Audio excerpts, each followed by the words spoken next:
How's it going there, everybody? It's Mr. Zen over here bringing you guys a brand new Boku no Hero Academy episode discussion. And for today's segment, guys, we're going to be talking about is episode 2 and 3. And holy crap, oh my god, I was about to curse right there, folks.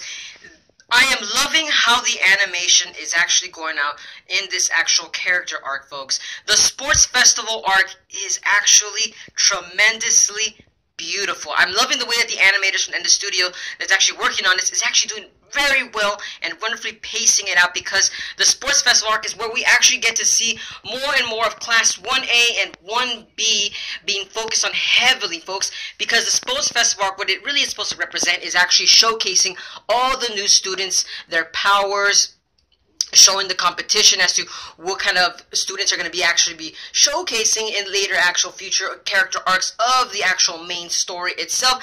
That people are wondering, like, wow, why are there introducing so many characters? No, this is actually just a character introduction to a lot of the characters involved in the story, and that's the thing I'm looking about. It's people are very going to be interested in this character arc as well. Now, granted though, Episode 2 was really the start of the sports festival arc, as they introduced that Bakugo was actually the one heavily influencing everybody, as he was calling out an all-out war against Class 1B and 1A. And it's hilarious too at the same time, because Bakugo, even though he has that attitude that's in your face, obnoxious when he's actually in the battlefield, this time it wasn't that it was obnoxious. It was more or less to say, to motivate and pump everybody up, to give them a reason to strive for. Because remember, if I remember correctly, guys, he aced the entrance exam, and being top number 1 next to Shota Todoroki, it made sense why everybody's looking at Bakugo as the number 1 guy that everybody's trying to take care of. Now, granted though, Shota Todoroki, yes guys, he is actually the number 1 fandom that's going on in the sports festival arc, because this character arc itself is going to be about Shota Todoroki. I don't want to give too many details about what's going to happen, but yes, Episode 2 and Episode 3, they are teasing slowly as to what's going to happen, guys. If any of you guys have watched the manga, you guys, of course, already know what's going on. But for all the people that are new to this anime, yes, Shota Todoroki is a very powerful character itself, with the quirk of ice and the quirk of, I believe it was heat itself. That quirk in itself is a very powerful ability. He has basically 2 quirks in one, and it makes himself stand out, as well as he is actually the son of the number 2 hero in the Hero Association, and that is the flame hero Endeavor. Yes, folks, Shota Todoroki has quite a resume on himself that it actually seems that it puts the other students to shame, basically, right there. But needless to say, Shota Todoroki was actually being shined throughout Episode 2, as Episode 2 starts off with you can say the marathon race, as everybody was getting ready, they were getting pumped up right before the race started, and I'm loving the fact that they showed every single character actually trying to exploit their weakness, such as Fumikage. He actually was trying to train his shadow to actually combat when there's actually light. I believe Fumikage is actually strategizing in how to use his actual quirk very, very efficiently. That's what the thing I like about this anime, is the fact that every single character has weakness, and they try to exploit it as best they can, so they can actually improve upon that itself. That actually makes so much sense and so much icing on the cake when you're watching the episode, folks. I'm honestly entertained nonetheless. But like I said, we gotta move on to Episode 3, because like I said, Episode 2, it starts the marathon race, and yes, of course, it actually showcases how the students are actually being labeled, as it shows that Todoroki, I believe it was Bakugo, Mineta, Zero, like it was a lot of Class 1A characters actually showcase themselves running through the marathon race. But a lot of Class B students, they kind of were in behind, but the only one that they really kind of stood out in the episode itself was Tetsuteru, as his quirk was actually showcasing the steel quirk, as his body turns to all steel.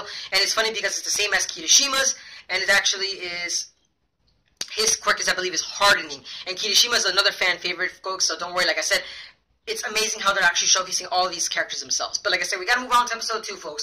I'm sorry, move on to Episode 3, I mean. Now, Episode 3, folks. Oh, my God. It's the end of the marathon. I'm sorry, yeah, I believe it was the end of the marathon race, where it showcased where, interesting enough, Izuka, folks. This episode was all about Izuka. As the previous episode was showcasing Shota Todoroki and how powerful he was, episode 3, Izuka.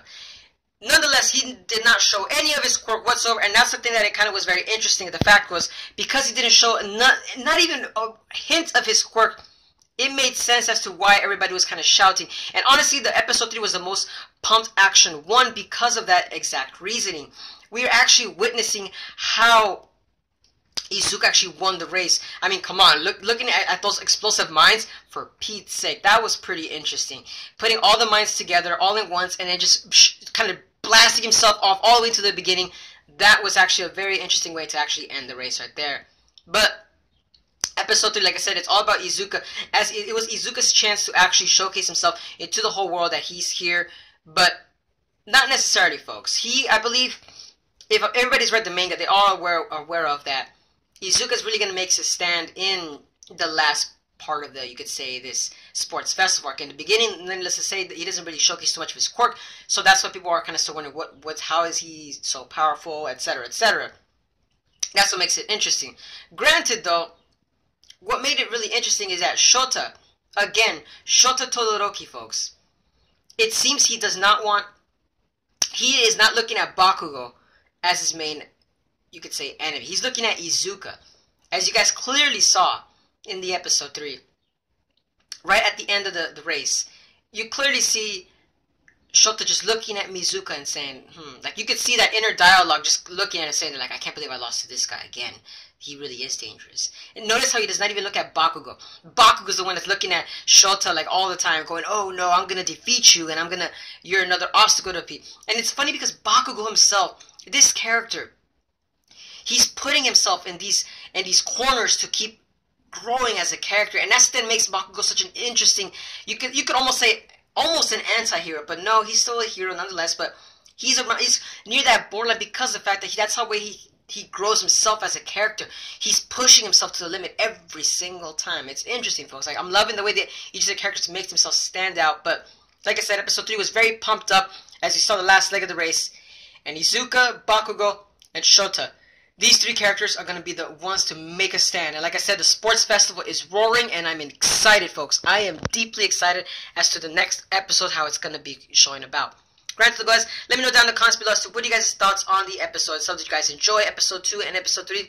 Personally, I loved episode 2 and 3. I'm loving it. By the way, another one of my favorite characters is Zero.